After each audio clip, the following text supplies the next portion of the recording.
Tell me when it's starting. It's we should already get the battery, starting. just in case. So pass me the battery. Where are we going? It's recording. Yeah, it's like, oh, we don't have any film anymore. It's recording. I'll record the cookie. All right, let's go, Mark. Oh, okay. Let's go. All right, guys, we're about to interview. Wish us luck. We're about to interview Jonny Weston. So let's do it. The heavy breathing. Here we go. We're All right. entering. Ready? Nice, thanks, ladies. Oh, great. Yeah, I'm a pretty mean motherfucker in that movie. Like, Wait, it's dark. It's almost done. To get like good lighting. It's Jonny Weston. I can operate a time machine, but not this swivel chair. He's a funny guy, apparently. What should we say? This is What's a good Patrick. lighting? What's up, brother? Chilling, good.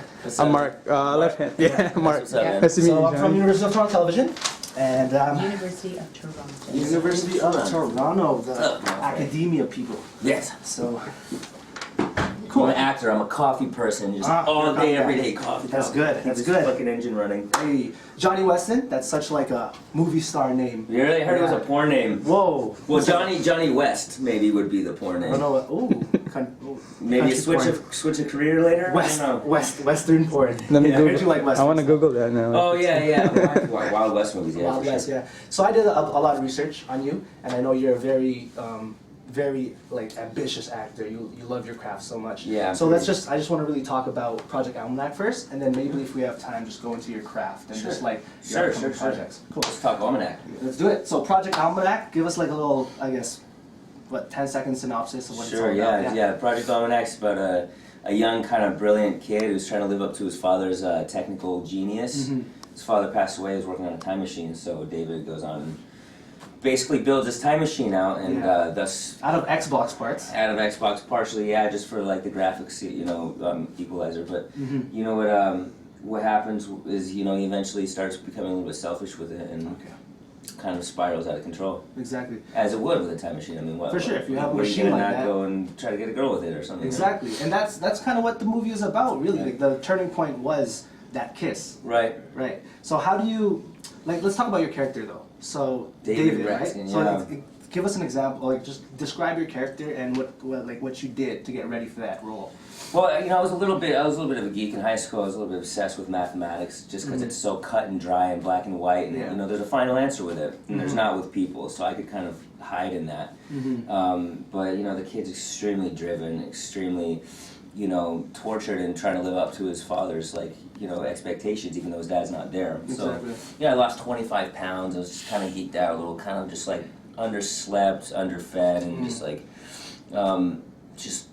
Everything else goes out the window except for this time machine. Exactly. And talk about your crew members. So talk about Sophia, and talk about Yeah, I got everyone else. Sophia Black-D'Elia playing Jess, Exactly. and she's just like an Audrey Hepburnish, like classy, stylish, beautiful girl. Exactly. In real life and on screen. Mhm. And my buddies Sam and Alan and Jenny plays my sister. They're incredible. I knew Sam actually for a couple Oh, years. wow. A real funny kid, Yeah? right? Mhm. I mean, the vows between us on the screen was extremely Chemistry. important. Yeah.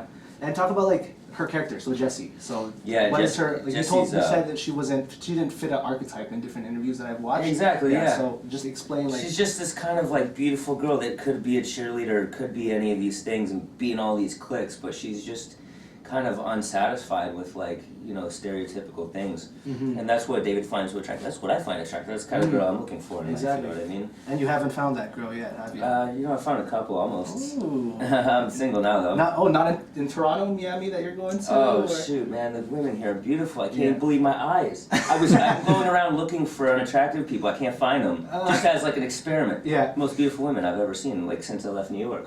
That's great. So girls, hey, Jonny Weston. Girls, you're doing great. Just keep up whatever you're doing here in Toronto. Exactly. So let's talk about like the budget. Like Project Almanac's a huge movie, Michael Bay. So talk about being on set and Well, the how, budget on this yeah. deal was under 10 million, or just around 10 million, which is like heinously small for what Michael Bay is famous for. Exactly. So it was more like kind of an indie route with him versus Insurgent, which I did next of the Divergent series, like $100 million or something like that. Exactly. It was crazy. The set that I was on that was only existed for a week before they broke it down on a surgery. It cost more than this entire movie. No way. Yeah. So congrats on those. So let's talk about your other roles now. So Insurgent, yeah. Insurgent. So I was researching you, and there's a lot of headlines saying that you're the next leading man, and I know you're humble about it.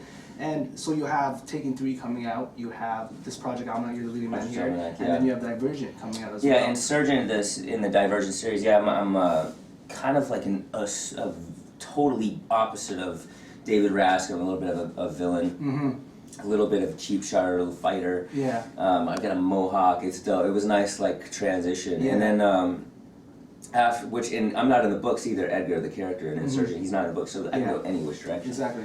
And then right after that, I shot literally with 2 days in between. So I had to shave the mohawk off because I won mohawk twice. Yeah. So now I just got a shaved head down to the skin almost. I'm like this kind of.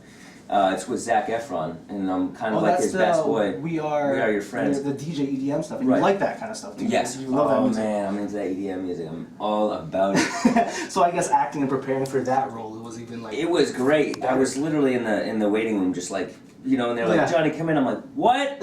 What? Come in? What? Yeah. Just like, but I go in there, and Zach and I had great chemistry. Yeah. We play best friends, and he grows out of me and becomes a bigger DJ than I can be the manager for. And I spin off and start robbing people. And fucking That's just a fun role to play. yes, very much so. And that was very scripted. Like compared to Project Almanac, I know a lot of interviews. This was off the chain. It Like, was a lot of stuff. improvisation. Like you did a lot of again, it was found footage. Yeah. And Like that scene when I kind of get the girl for a moment, and I'm in the room and she comes in her towel, and I'm just kind of like, yeah. is she real? I'm like poking her. The director, Dean Israel, he just set up the camera. This guy's like under 30, he's director. He's brilliant. He sets up the camera and he goes, all right, this is the first time you've seen her, go. And we just, the whole thing is out of thin air. Cool. Yeah. And your acting experience, like I've read biographies. It's hard to find biographies about you because you're not really on Facebook. And This is the first bunch of interviews I've done, ever. I try to kind of stay under the radar. Exactly, and I love that. You're a very humble guy. I'm cocky. I just keep it quiet. You're a great actor. Shit. You can just stay humble. But for Project Almanac and your acting experience, I know that you went to school at University of South Carolina. Yeah. And you dropped out of chemistry. And you took the drama class. Yeah. Right? Did you learn how to improvise like in high school, or did you? I guess was it a continuing education? Never ever considered acting in my life. Wow. And I go in this class and like, go on, like let's just get this over with. And then we started, and I was like, dang, like we started out the class like with a song with throwing a ball around. Like, we started studying like this hilarious Shakespeare. Yeah. I think my teacher, if I can never find out who he was, I can't remember his name, but like. We're sitting in this. I know, God, I'm trying to track him down, but like he had such a great spirit about him, and the way he brought the joy of acting into me completely within 3 months. And your joy of acting, like it's obviously seen in the screen. And I know that your first breakout movie was Chasing Mavericks. Yeah, right? yeah. And you kind of related it like acting to surfing. Like, could you just explain like it's like Zen, like the statement that I saw. I'm not sure what was the statement. Let me get that for you because I'm so prepared. You are. You said, whatever you can do to be so far inside your body that you can feel time stop. Oh yeah, that moment. Yeah, that moment that happens. Yeah, I mean, there's a couple moments, especially when you're acting, where it's like you are completely lost in your body and your mind, and you're focused on this one thing with this one person, this heightened state of life. And that's what kind of the addictive element of acting is too, because you get like that, and you spend 12 hours of that in that space, in that moment, that day with somebody. It's very intimate, it's close, and exciting. And when the day's over, for example, I finish a movie, I'm sitting there like, I'm kind of glad to have a break, but I'm just like, what the hell do I do takes now? a lot Life out of you. is It's just like a going workout. like, yeah, exactly. That's crazy, man. But Well, thank you for It's a lot of interviewing fun. with us.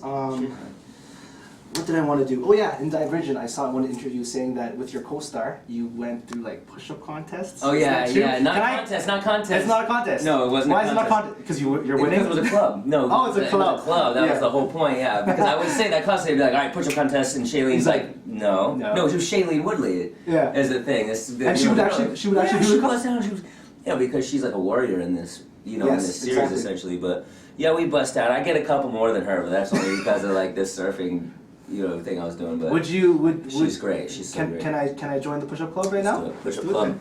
then. All right, let's Get a good view. You got this? Oh, I'm gonna Where hit, is it? I don't know. You're gonna hit your head. Let's go 10 Don't hit your seconds. head. Whoever can do the fastest push up, like as many push ups as we can. Oh yeah? Yeah. Alright, ready? Set. Go. Oh shit. Quick.